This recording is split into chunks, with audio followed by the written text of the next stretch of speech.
a fruit-based diet and muscle. Can you actually thrive on a fruit-based diet? Can you actually gain muscle? Can you be active? Can you be healthy? Don't you die living primarily on fruit and raw foods? Isn't that anorexic kind of like is that really healthy? So stay tuned until the end so you can hear more from Carr.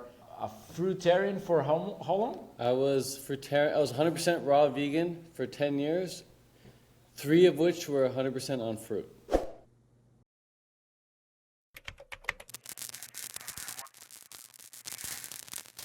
Welcome to the Frugal Health Podcast. I was a really sick child, and for almost 18 years now, I have adopted a natural hygiene lifestyle and a frugivore diet. And I decided to share this message with the world almost 18 years ago. And I expect to motivate you to improve your health and lifestyle, because would be best for all of us. So with no more belongings, Carr, could you tell us a little bit more, Ted, about why did you become a frugivore, fruitarian? Why did you get into this lifestyle? It all started when I was 18, going to college, and I was absolutely hating my life. I didn't want to go to college. I didn't want to have a normal job, normal career, but I thought that's just what you had to do. But I had so much resistance built up within me when it came to that sort of path in life. And so I would watch these dark documentaries on YouTube and online about murder and death, because that's what I was really into at the time, because my vibration was so low. And I was eating all this meat and smoking and just living a really dark lifestyle. And during one of those dark documentaries that I was watching, one of the scenes popped up in the documentary showing how animals were treated in a slaughterhouse. They were just showing the death and murder of animals.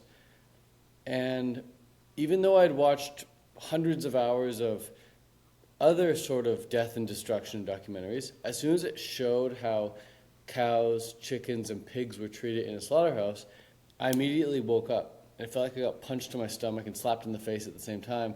And I was shook to my core, and I was I can't support that any longer. There's no way I could ever eat meat after watching that. And so I quickly went on YouTube, or on Google. I typed in famous vegetarian celebrities, because I thought vegetarian was the only next best step, right?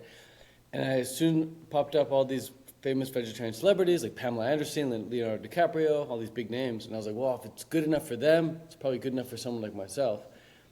So I started eating a vegetarian diet, but then I would Google how to eat the healthiest vegetarian diet. And then it would say oh, you should really limit your milk intake. You should really limit your egg intake. You don't want to have too many milk and eggs. And I was okay, maybe what else can I search? So I typed what is better than vegetarian? And then veganism showed up. And I was oh, vegan diet, that's cool. And I did all this research. And then I was researching how to eat the best vegan diet. And it was oh, you should really limit your gluten intake, and you should really limit your processed junk food intake. So I was okay, well, what's a better diet than a vegan diet? And then a raw vegan diet popped up. And I was no way I can go raw vegan. That's insane. That makes so much sense. Raw foods. Every other animal eats raw foods. So I started eating a raw food diet. But then I actually felt like crap, because I was eating so many nuts and seeds and very high fat. And so I then Googled, I typed, what's better than a raw vegan diet? And then a fruitarian diet popped up. And I was oh, this is the holy grail. This is the peak of the mountain, top of Mount Everest. And so I started eating a fruit diet, and that's when I started feeling my absolute best. But because I wasn't eating enough fruit at the time, my calories were really low. I started getting really skinny, and I dropped down to 125 pounds at 5'11", 5 feet 11 inches. So I got really skinny, but I felt amazing. And then all I had to do was just eat more fruit, and everything is perfect. Nice. And you have been doing this for a long time, so it probably works at least a little bit, right? Because a lot of people talk to me but in a few years you're going to drop dead or something like that. And I'm okay, so should I wait like 50 years? Because after almost 2 decades, it hasn't gone wrong. So it's quite funny, like the myths and the prejudice people think, like have these preconception ideas. So like, what did you see of benefits of like adopting a fruit-based diet? There's so many benefits that I could write an entire book on the benefits, as I'm sure you could as well. Maybe you already have. There's hundreds of benefits, like maybe 3 of which are perfect digestion, so no bloating, minimal gas, no cramps or pains or anything, no heartburn, just perfect digestion. Next one is very steady energy levels throughout the day. There's no like mid-afternoon crash or whatever, just perfect energy levels. And the other one that I love is great moods. Having a great mood. I think great moods, like feeling happy, comes with having good energy levels. It's hard to be happy when you're super low energy, right? So perfect digestion, so you're not in pain. Perfect energy levels, so you can go, and then great mood, so you're feeling good about life in general, and you're feeling fulfilled at pretty much all times. So those are just 3 benefits that I found, but there are hundreds more. Do you want to know more about fasting and how to live a healthful life, or even raw vegan recipes? Hygienic Fasting, Nature Surgery, and the book Natural Delicacies, Cooking Without a Stove are available on Amazon, and Hygienic Fasting is actually available on print on demand, so you can receive it at your home. But I also have 8 books published, 6 online courses, retreats here in Brazil, and I attend patients online in private sessions. Unfortunately, all the other books and the online courses are still only available in Portuguese. But if you want my help as a nutritionist, or even if you want to come to a retreat in Brazil, just sign up. The contact will be on the website and in the links below. And if you like the content, please don't forget to subscribe, hit the bell button for notifications, comment, share the video. If you do all those, you are going to help the channel to grow. If we grow, you grow together, getting more vital, life-changing information, and help yourself and others to make this a more healthy and better planet for all of us. Nice. So you were not really sick, right? Because I adopted this. I started looking for it because I was sick when I was a child, and I was sick as an adolescent as well. But I was a Counter-Strike professional player traveling the world, so I wanted a better, a better competitive edge. So I wanted to be like a better player. I wasn't playing my best, and I noticed that I gained like 30 kilos. I started smoking, drinking, and doing a lot of bad stuff. And I started to associate with me couldn't play anymore as a high level to compete in World Counter-Strike professional cyber athlete player, right? So what were your motivations back then, I mean? That's really cool. You played Counter-Strike at a professional level. I love that. And I love how you call yourself a cyber athlete. Yeah. We had like contracts. We had like the schedules for practicing, traveling the world. We went to Sweden like a few times a year, like to train and play. Like we went to America several times for Dallas, where the CPL happens. We were all over the place. We were like 5th in the world, and then afterwards, a little bit after the first lineup dropped, they became 1st of the world. So MIBR, and the name of the team actually, they still play. So cool. I just don't know any more about it. But like, what motivated you besides the animals, right?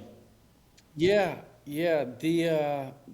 My skin, bro, was terrible. I was really embarrassed about my skin because I had terrible acne all over my face, like big, red, juicy zits all over my forehead, my cheeks, my neck, my chest, my back. And it's like as bad as you could get. Just imagine the worst acne everywhere. Big, red, juicy, purple zits. I had them. They were full of pus, nice, white, pussy zits. And it was very satisfying to pop them. Pop, pop, pop, pop. And I remember like in class, man, like there was like, rows of chairs, right? And I was sitting in my seat at a table, and there was someone behind me. And I remember I had a nice big zit behind my ear, and I would just be like, pop. And then I looked back and I could see the blood and pus on the seat behind me, on the desk behind me. And it was nasty. And so I was like, I need to get rid of this. And so I tried all these different things to get rid of the acne. Nothing worked until I went fruitarian. It's like as soon as I went fruitarian, even raw vegan didn't do it. Cutting out milk helped a little bit. Cutting out dairy helped a little bit. Dairy and gluten. Those two helped reduce the inflammation, but they didn't stop the production of new zits, new acne. They just reduced the inflammation. So they were less red. But once I went fruitarian, dude, within 2 weeks, the acne completely cleared up. And it was so fast that I didn't really notice that it was going away. I just noticed that it went away. So one day I went into the bathroom in the hotel room in Hawaii. I turned around, I looked in the mirror, and it was all gone. And I was like, at first I was like shocked. And then immediately after, I was a little bit sad because I didn't have a chance to say goodbye. It just disappeared.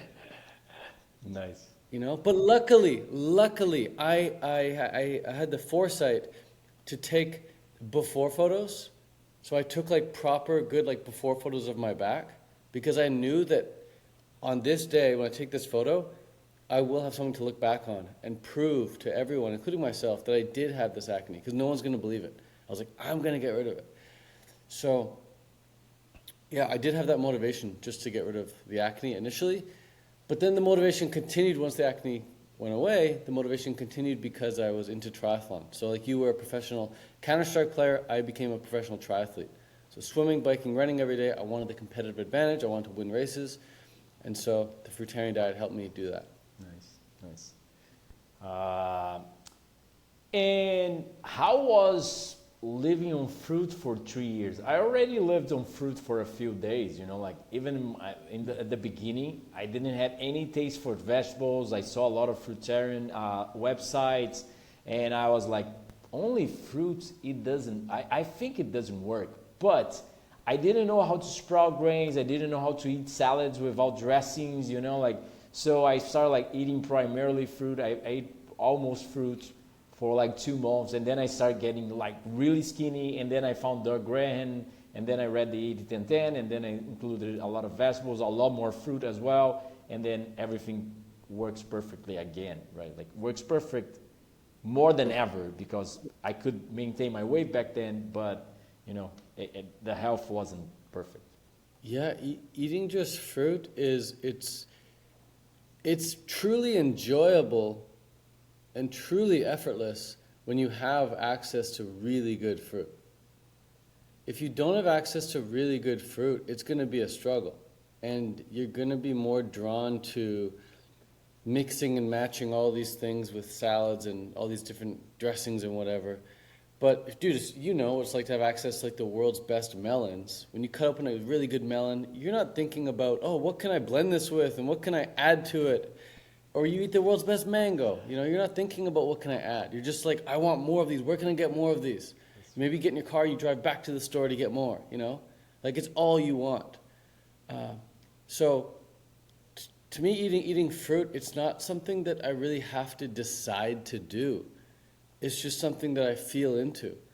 And I compare. I look at a bag of spinach and I look at my mango. And I'm like, which one am I drawn to right now? And if I'm drawn to the spinach, I'll eat it. It just so happens that 99% of the time, I'm much more drawn to the mango. You know? Exactly. And sorry, I'll add one more thing too. It's not just having access to the really good fruit. It's understanding and having this developed skill to understand when the fruit is ripe enough to eat it. So many people just haven't developed the patience to wait for the fruit to ripen. And there's that phrase that says, patience is sweet. Patience is sweet because when you wait, the fruit becomes riper. And so you gotta have access to the good fruit, and then you need to make sure it's ripe enough.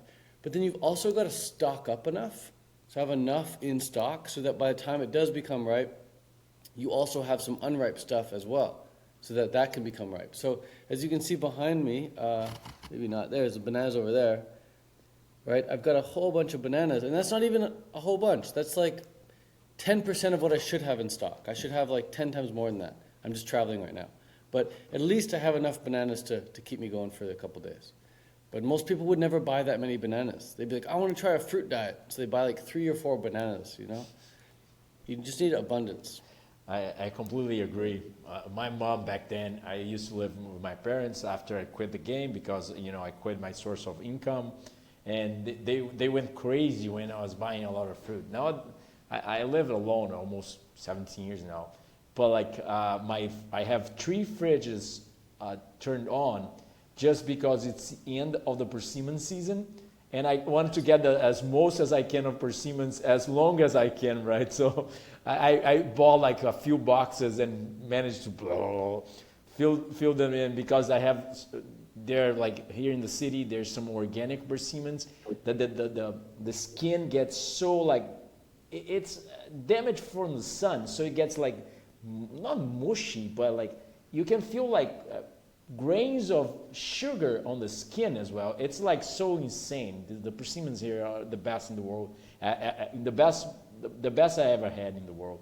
So I feel you. I always have like a lot of fruit, and most people think it's going to go bad or something like that, but you know, it never does.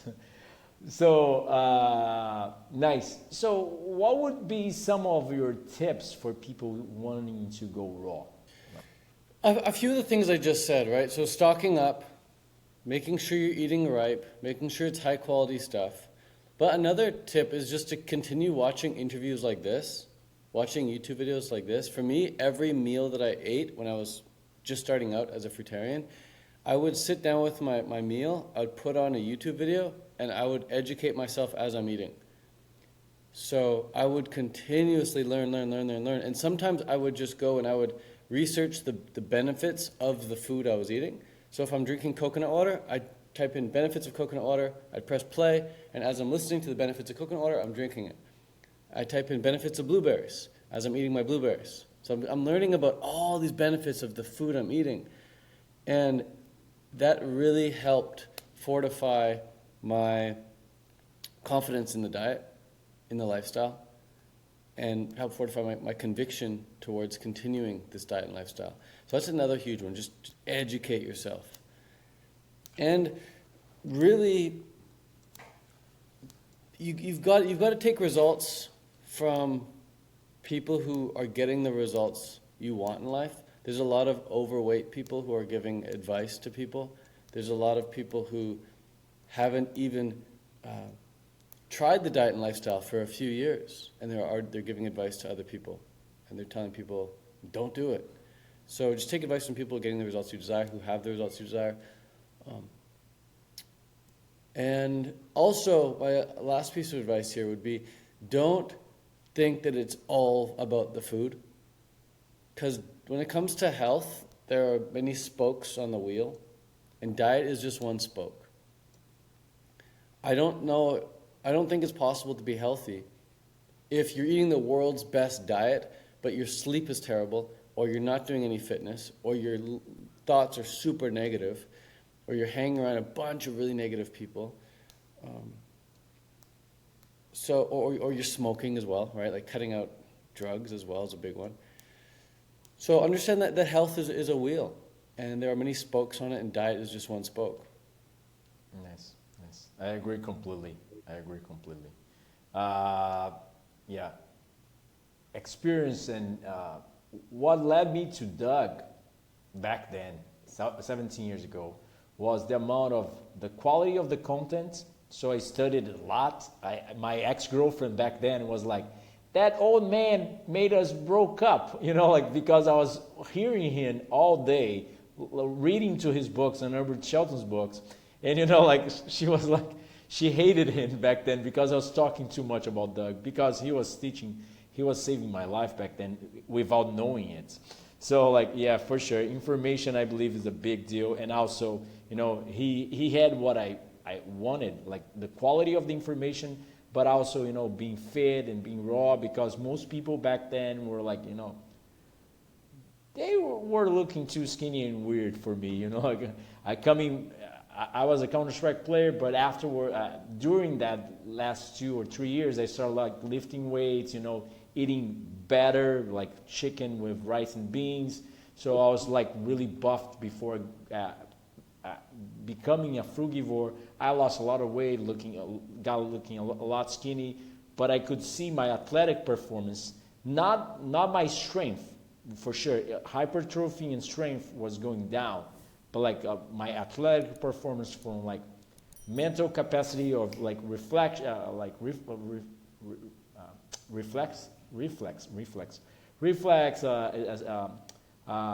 velocity, speed, stamina, flexibility, all was going way up. So, you know, by practicing a lot of sports, I could see my performance going up. So I kept going with the diet, although I was looking really, really skinny. I knew I was in the right place. Also because of the sense of, you know, well-being and mood was enhanced. So why did you quit a fruitarian diet? Was because you got too skinny? Was because it was not working? And afterwards, let's start talking a little bit about like gaining muscle and, you know, building up a lean, good physique on a frugivore diet. Yeah, good question. I recommend everybody use diet as a tool in life. So if your goal is to become a sumo wrestler and you need to be, let's say, 400 pounds to perform your sport, I don't recommend a fruitarian diet. It's a poor tool for becoming obese. If your goal is to become a supermodel who's on the runway in fashion and your goal is to become like 95 pounds and you're, you know, 6 feet high or something, like super skinny, then a fruitarian diet can work very well for that because it's just so easy to become super skinny on a fruit diet. So you got to understand your goals in life, and you have to use diet as a tool that's going to help you get closer to that goal. So in the same way that like yesterday I had a podcast, I had a 2-hour podcast, and I knew I had to sit in a room for 2 hours straight. Prior to the podcast, do you think I drank 2 liters of coconut water? No, of course not. That would be a poor use of the tool. I'd have to get up and go pee twice, you know? So I understand how to use the tool. I'll have a little bit of coconut water. After the podcast, I'll drink a lot more. And that's what I did, and it was perfect. So when it came to the fruitarian diet, I used it initially to get rid of my acne, and then I used it to become a professional triathlete. When I eventually quit triathlon 7 years later, I now had a new goal. My goal was now to build muscle and put on some size. So what did I do? I tried to do it on a fruit diet, but I realized that the amount of volume I had to eat to get in enough calories to actually gain weight was just a big amount of volume. And it wasn't the most comfortable thing to do. So I'm like, oh, I will use a different tool. I will use cooked food. I will use high protein food. Like that's what I thought I needed. So I started eating much more quinoa, buckwheat, lentils, soy, tofu, all these high protein foods. And it was so easy to gain weight. Unbelievably easy to gain weight. Every week I was up a pound or 2. Super easy. But then I quickly noticed in the mirror that I didn't like my reflection because I was getting fat. It's so easy to get fat on cooked vegan food when you allow yourself to eat unlimited amounts of delicious cooked vegan food. So easy to get fat. So I started getting fat. And that's when I realized that I need to tone down the amount of use of this tool now. I can't use this cooked food tool in an unlimited amount. So I went back to just, I dialed back, and I started only doing 1 cup of cooked food per day. So either 1 cup of quinoa, 1 cup of buckwheat, 1 cup of rice, whatever. The rest was all raw. And then I noticed my physique, I got a lot leaner. It was much easier to maintain a lean, sexy physique on a mostly fruit diet with about 600 calories from cooked food per day. So to answer your question, the only reason I stopped doing a 100% fruit diet and started incorporating some cooked foods was just because my goals changed. And I found it much easier to maintain a bit more size without having to eat so much volume. But I believe it can be done. I still believe you can gain size on a fruit diet. You just have to be willing to eat almost an uncomfortable amount of fruit to do it. So, yeah, a lot of people ask, do you think you could build muscle on a fruit diet versus adding cooked food. Yeah, I don't think there's anything magical about a cup of rice. Eating a cup of rice isn't going to all of a sudden build you a bunch of muscle. There's no magic in that. I could do the same with an extra 6 bananas, but the rice or the quinoa or whatever I'm eating, it just adds a little bit more variety, and it's definitely has a drug-like effect that's quite addictive. So it's definitely hard to kick the cooked food habit, so to speak. I agree.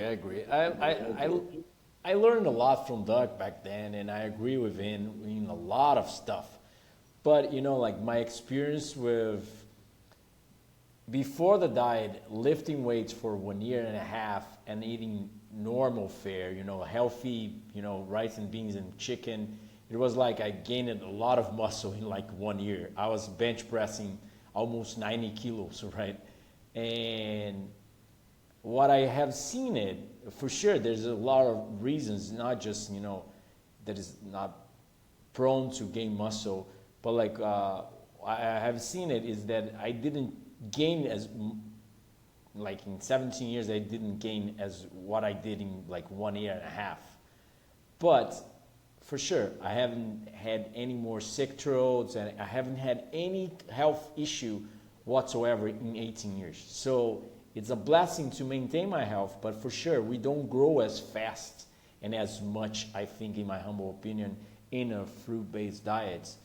But yeah, for sure, when I introduce grains and legumes, even if they're raw, sprouted, I look bigger and I get more ripped, even though not just because of calories. I think there's amino acid content as well, making, methionine, stimulating mTOR, IGF-1. There's several things that we have to talk about it, but for sure,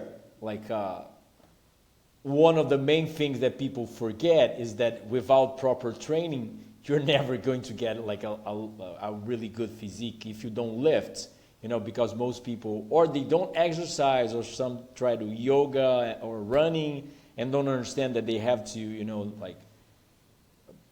damage the muscle with hypertrophy exercises.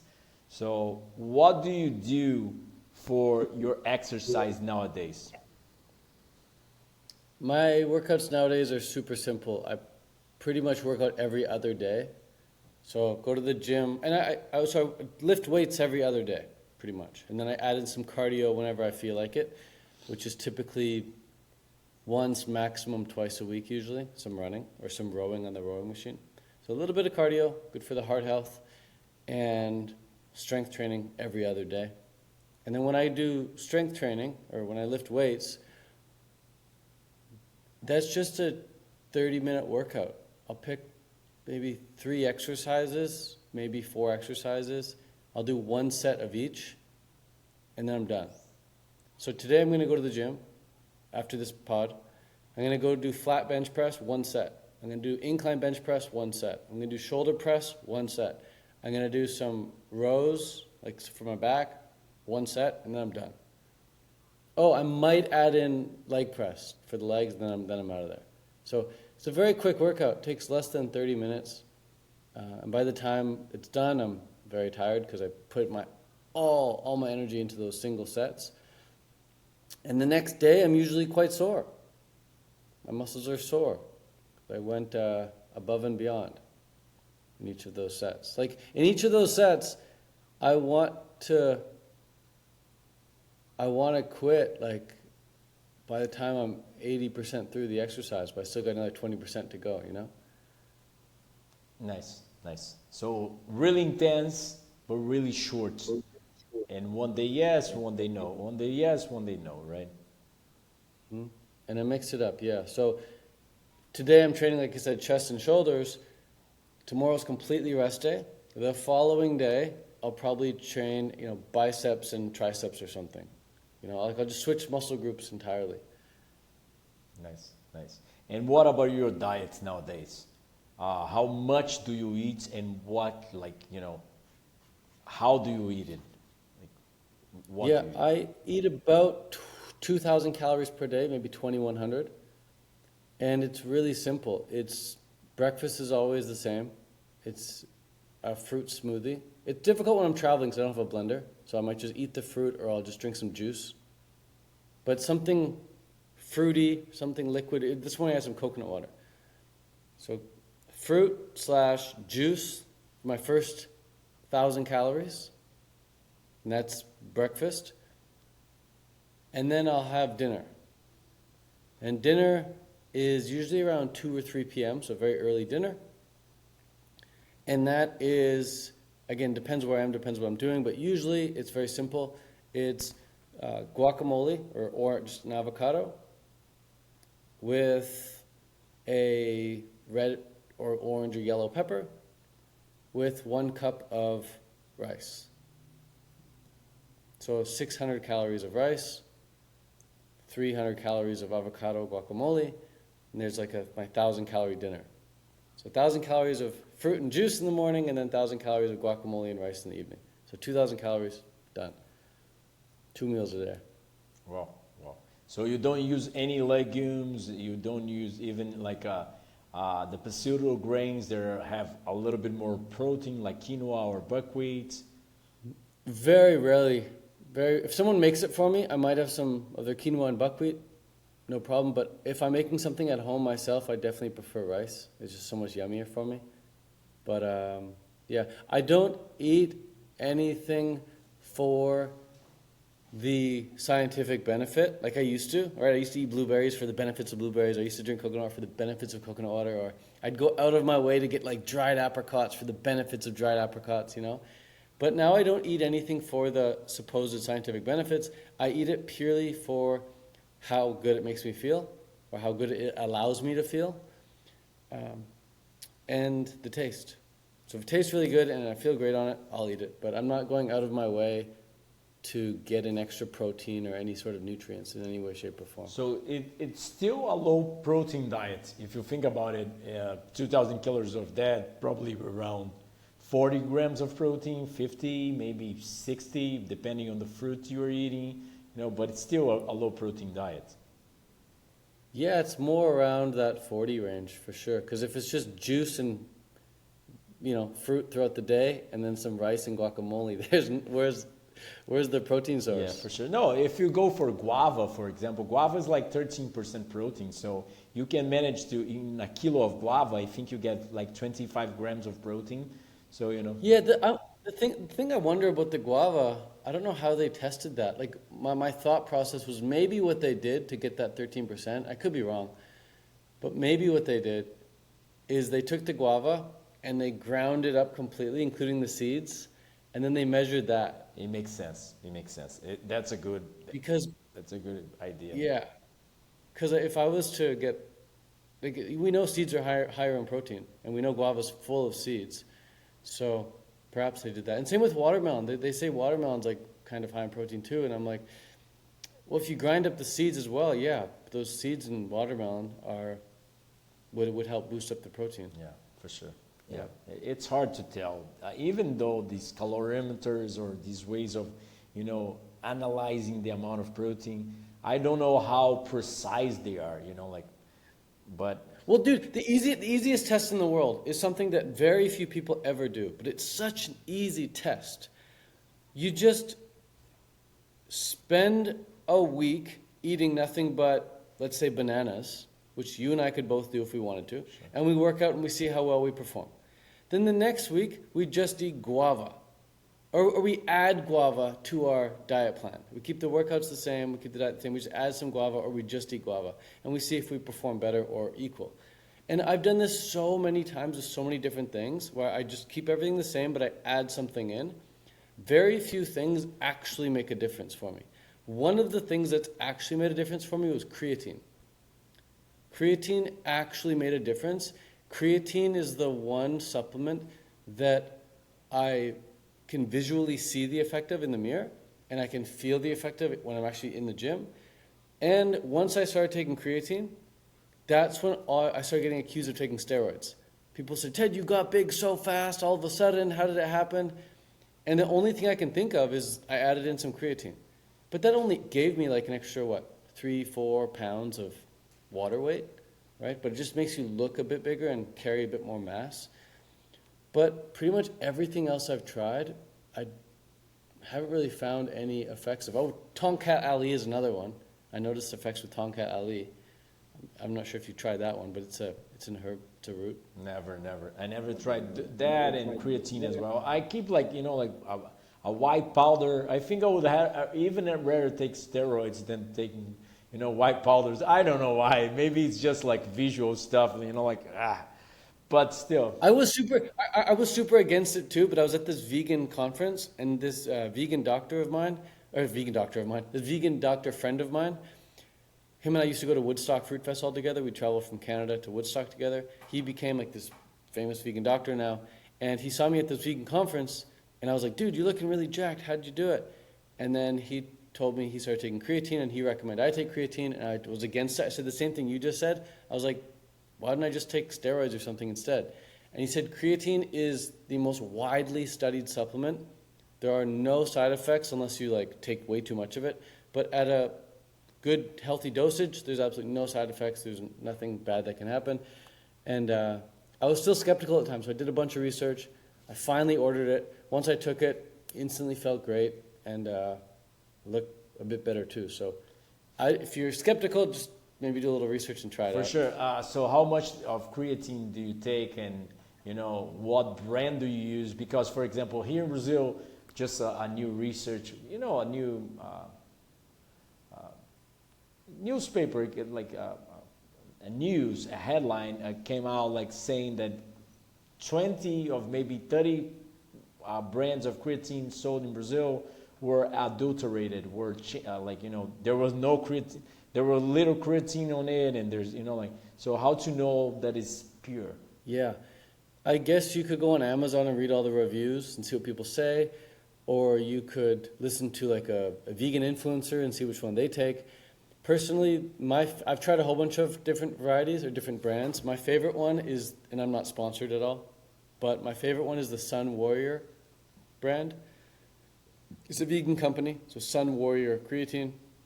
It's very, it dissolves very well in water. Some of them don't dissolve that well. They crystals are left. But this, as soon as you add it to the water, instantly dissolves, and your water just becomes like a white, milky water. I see. I tried it once to see what effect. Yeah. My girlfriend actually says that she sees a lot of difference when she takes creatine, and she feels a lot better.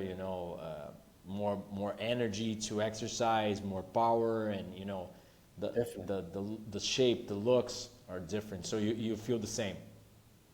Definitely, man. It's not just a feeling. I'm getting, I can objectively measure the amount of accusations I get on the comment section of Instagram. Steroid accusations go up when I take creatine. So you can just objectively count the comments. Other people are saying it too. But in terms of dosage, they typically recommend anywhere from 5 to 10 grams for most people. I personally take 10 grams because as vegans, as raw vegans, it's pretty much impossible to get a good amount of creatine from any of the foods we're eating naturally. So I just do 10 grams and I feel great. Nice. I tried it once. So weightlifting, the diet. What else do you pay attention to your lifestyle habits? You said that you have early dinner. You pay attention to chrononutrition, or you just like to do that, or you have seen the data about eating late causing turning on pro-inflammatory genes and things like that. This is an Oura ring. It tracks my sleep very nicely. So I wear this every night when I go to bed, and I wake up every morning and I look at the number I get, my score out of 100. When I was eating late at night, which I had been doing for many years, my sleep score was on average high 70s, low 80s out of 100. I was always trying to get that number up into the 90s, mid 90s, low 90s. I want to get like a 90 sleep score. And so I tried all these different supplements. I tried all these different evening routines, right? Meditation, breath work, visualization. I tried taking, some things people said to take before bed was nutritional yeast, I tried all these different things to try and improve my sleep score. Dude, nothing changed it at all. I was so frustrated. I'd post in these forums, on these like Aura sleep score forums on Reddit, in Facebook groups. I'm saying, how do I get my sleep score higher, higher, higher? And people just kept recommending more of the same stuff. Supplements, meditation, breath work, relax, all this stuff. Dude, all I had to do was bring my dinner from like 6 p.m., which is what I was averaging, bring that down to about 2 p.m. or even 1 p.m., even noon, right? If I stop eating between noon and 2 p.m., boom, sleep score instantly goes into the 90s every time. I change nothing else. And you might say, oh, but don't you get hungry in the evening? No, because I'm getting in all the same amount of calories. Whether I get in my 2,000 calories throughout the day, or I get in all 2,000 calories in one meal, or I space it out over 2 meals, it's all the same. I'm still full, you know? So by the time 2 p.m. comes, I'm completely full. I'm not thinking about food. I don't want any food until the time I go to bed, and I wake up in the morning, I'm ready to eat again. So the one change was just eating earlier in the day, and this sleep score, boom, through the roof. Nice, nice. And what time do you sleep? I typically go to bed between 8 and 9. Nice, nice. Yeah, that's pretty early for most people, right? That doesn't pay attention to chronobiology and circadian lighting, but that's pretty good as well. I agree. Yeah, and I love when we bring up the term most people, right? Because that's just like the world at large. It's like, I don't want the results most people have in life, so I'm not going to do the things most people do. We all know that the results come from what we do. So if I don't want the results, I'm not going to take the actions they take. When they're zigging, I'm going to zag. When they zag, I'm going to zig. I agree. I do the same. I came out of the city. Now I have 350 fruit trees on my yard. I have a tennis court on my yard. I live like 4 blocks from the beach, because I was a sick child, underperforming every kind of, not just sports, but also in college as well, in studying. But now, after changing and paying attention to more lifestyle habits, I knew I could perform better in life, in achieving things. So, I can see from here, from my office, I can see like small durian trees growing that I brought like seeds from Thailand last year. Yeah. I have several mamey sapotes, black sapotes, a lot of stuff growing in my yard, so. When you put the effort, you get what nobody gets. It's that health, prosperity in terms of financial, yeah, for sure. I agree with you. I don't give a F to what people think, or people criticize me you're going to die living on fruit, and I'm like 99% of the people that comment give hating on my posts are people that are out of shape. You can see that they're not thriving in terms of financial, professionally, thriving in life, in terms of health and fitness. I'm like, should I get your advice? It's quite funny because, yeah, people are crazy. They want to hate you for what you do, but they don't understand that they don't get what you get because they don't, go outside of the box. They want to eat the same crap every day, want to be sedentary and think that, the world's crazy right now, but I know I'm thriving. 18 years without getting even a sore throat is the world's biggest blessing for me. So have you ever done fasting? What do you think about fasting? Yeah. I love fasting. A big fan of short fasts myself. I like to do the occasional 24-hour fast or 48-hour fast.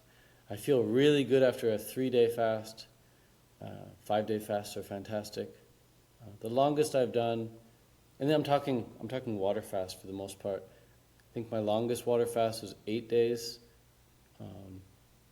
But I did all my fasting once I was already on a fruit-based diet, or a fruitarian diet, for a long period of time. So it's come very easy for me. It was never really a struggle. And then the struggle isn't the fasting for me. The struggle is when I start eating again to not eat too much. Even on a fruit diet, I think I eat too much every time I break the fast. So the next time I do a fast, I want to make sure I break it in a controlled environment and somebody's like giving me the portions and not letting me eat more, because I'm just naturally so freaking hungry and I want to eat too much, you know? I feel you. I feel you. I have fasted for 39 days in Tanglewoods a year and a half ago. And I have done longer, shorter fasts, but longer at home, like 24 days, 23 days, 19 days. So yeah, I think there's, it depends, because at home, for sure, maybe you can eat more than you need, but also there in Tanglewood, and I love Lauren, I have interviewed him, I like the guy, but there also, I thought I was having too little. I was getting too hungry after the meals and staying too hungry for the first days, because the food introduction, I think, was too slow. I have a documentary on my channel in Portuguese of the 39-day water fast there, and I have two other fasting documentaries that I fasted like 23 days and 10 days that are actually really big in my channel, 1 million and going for 2 million views. And I also have, like, if you're interested, I think this is the best fasting book out there in the planet right now. Although it's mine, it's available on Amazon on print on demand and Kindle in English. It's the translated version from Portuguese. But I think following the hygienic guidelines, maybe you don't overeat. Paying attention to, high water fruits and things like that. But do you do also? And what have you seen the benefits of these water fasts? Why do you fast actually?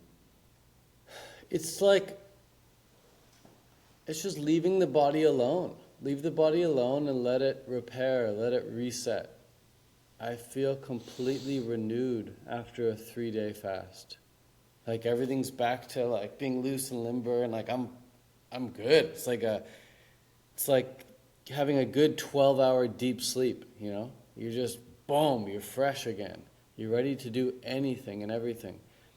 So I fasted for various reasons. I fasted to prevent the incoming flu that I was feeling coming on. I'm like, I'm starting to feel a little bit of a scratchy throat, like very minimal. I'm going to fast. And so I'd fast, and then the flu never came, I saw it coming, and then it went away because I let my body heal and protect itself. So I've fasted for that reason. I fasted for spiritual reasons, just like I left my phone and laptop. I closed down, gave it to a friend, so I had no phone, no laptop. I was home alone for 3 days.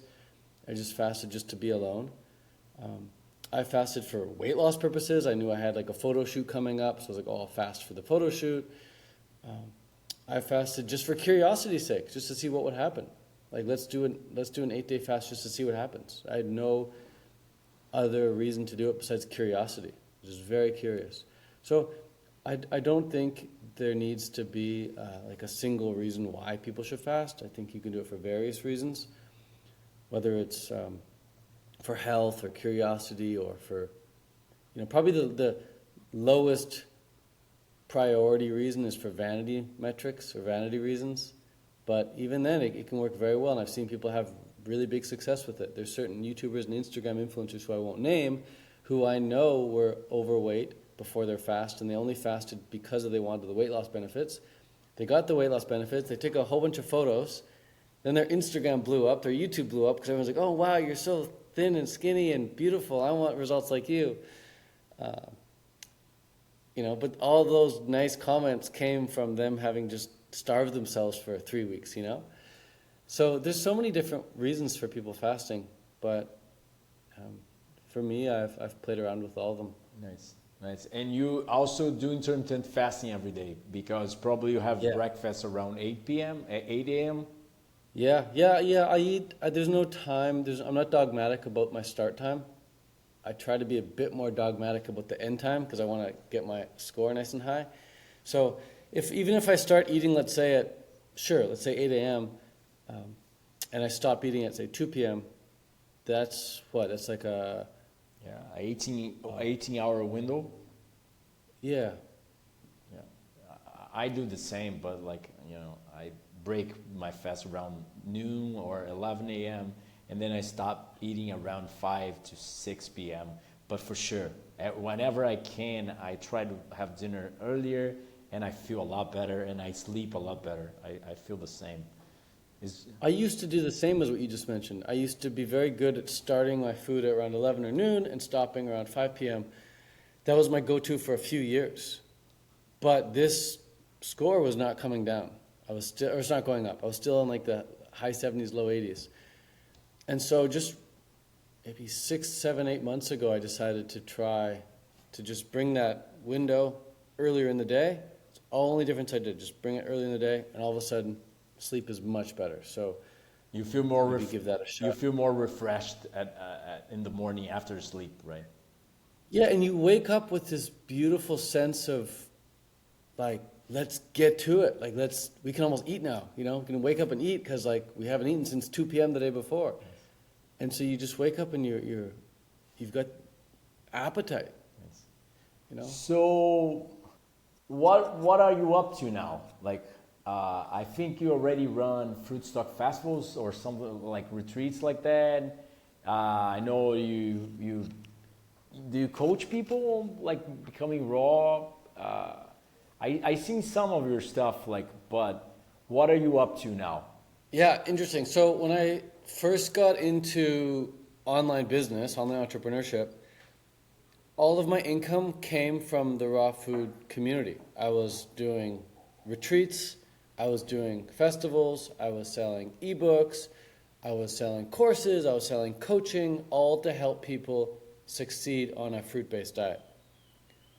But then I started making a lot of money from all that, and people started asking me, Ted, how are you earning all of your income online like this?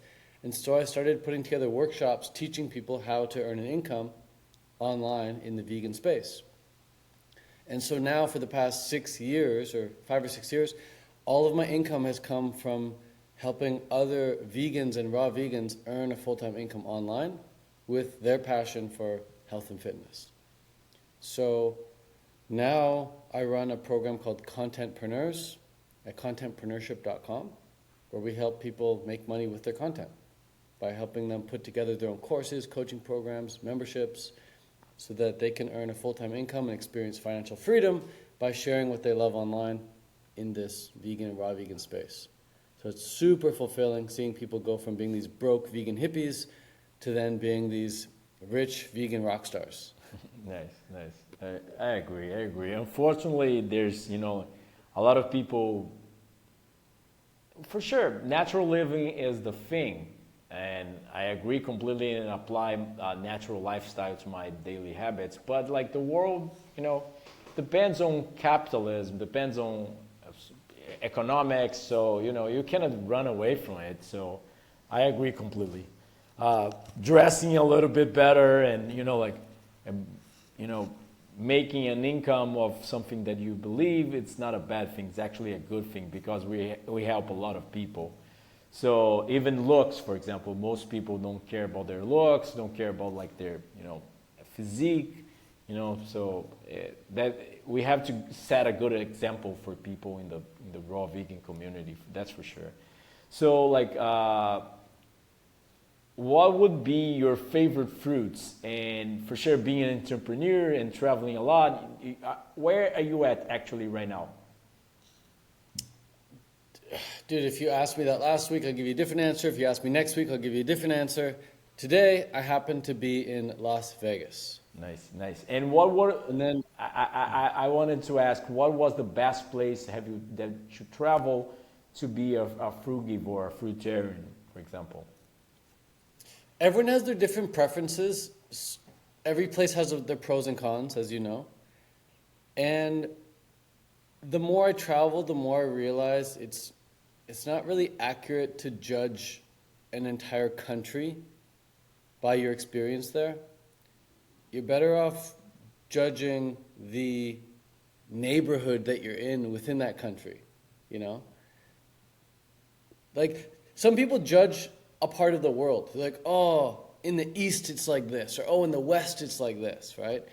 And then they judge an entire country. Like, oh, America's like that, or Canada's like that, or Portugal's like that, right? But even once you get to Portugal, you get to America, you get to Canada, you realize there's all these different little neighborhoods in that country.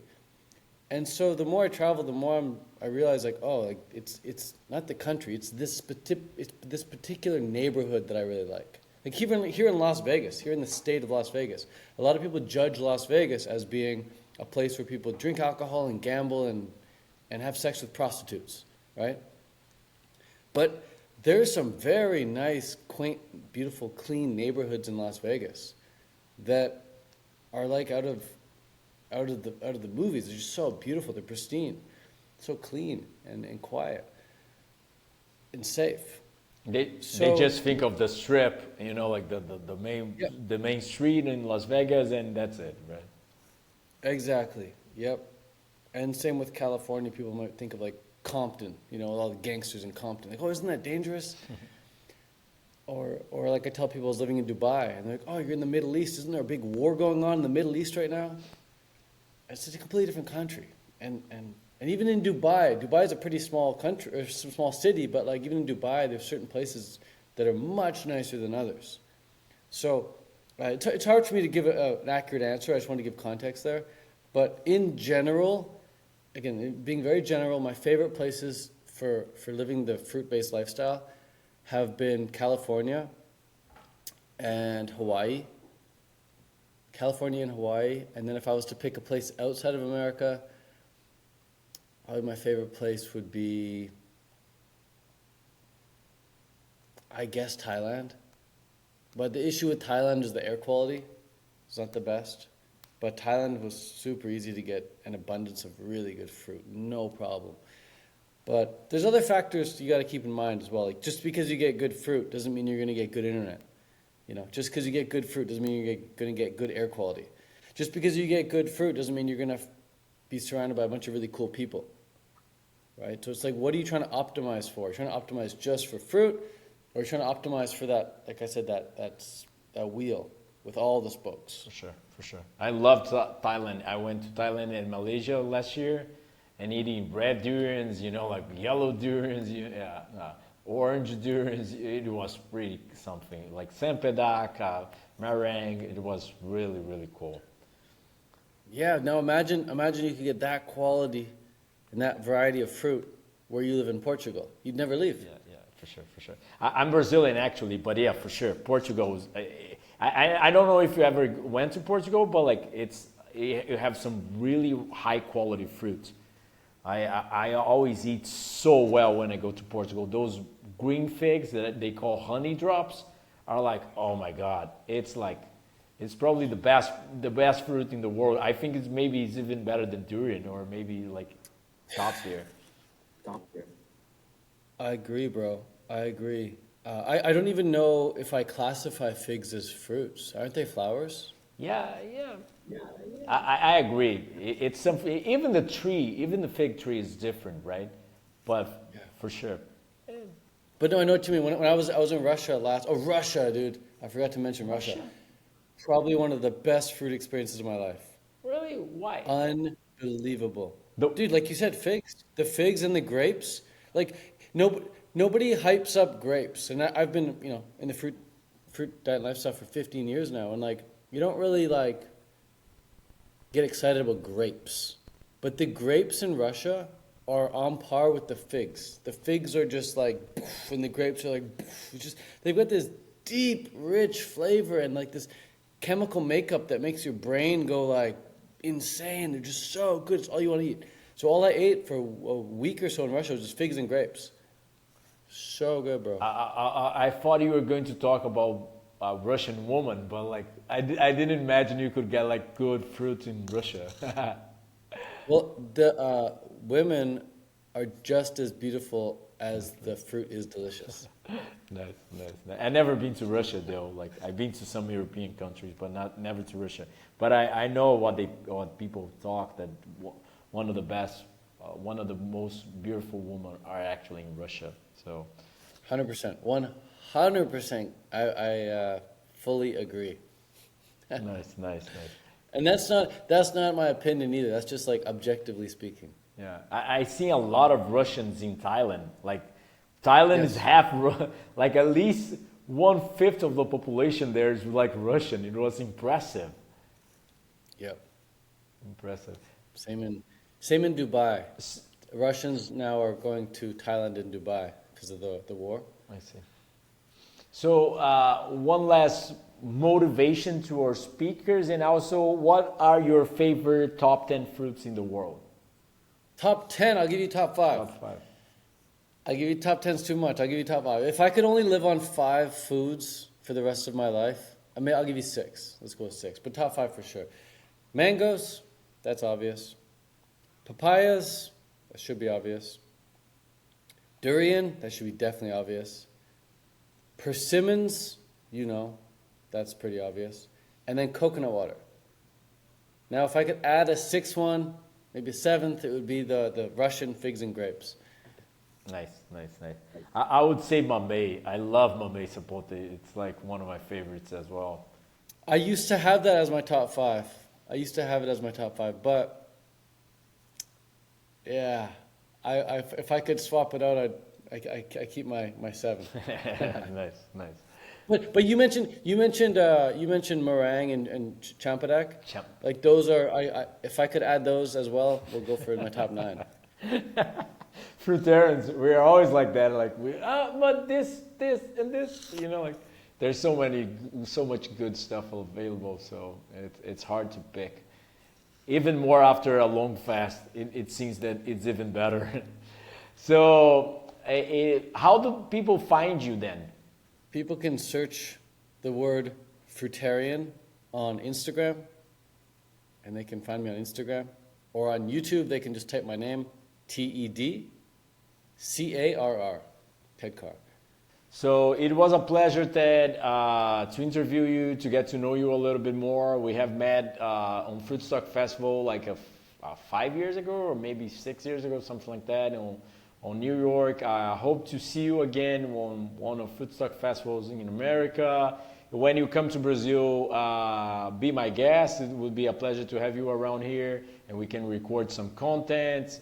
I lived really close to Rio de Janeiro in Saquarema, where the World Surf Tour happens. The final stage of the World Surf Tour happens. So it's here in Saquarema. I run retreats as well here, like raw food retreats, pretty much in Portuguese, but still I'm trying to also get this message available to American-speaking communities. There's also another book on Amazon right now, like a recipe book. If you guys at home still didn't do it, please comment below, share the video, give it a thumbs up, subscribe to the channel, and hit the bell for notifications. Follow Ted on Instagram and all social media, YouTube, etc. Follow me also on Dr. Corassa Raw Food Nutritionist or Dr. Corassa in Portuguese. And see you next time. Did you like the podcast? What other subjects would you want to view here? Do you want to know more? Please comment below. Don't forget to share the video, give it a thumbs up, subscribe to the channel, and hit the bell for notifications. And if you want to help our work and help yourself, 2 of my 10 books are already translated and published in English on Amazon. And Hygienic Fasting Nature Surgery is actually available print on demand also. And Natural Delicacies Cooking Without a Stove, it's on Kindle. So if you want my help, the link below for the website and for the WhatsApp contact, you can get a consultation, retreats, online courses, and read all the books. It's life-changing information for the most updated lifestyle information out there in the planet. Hope I can help, and don't forget to click these videos to know more.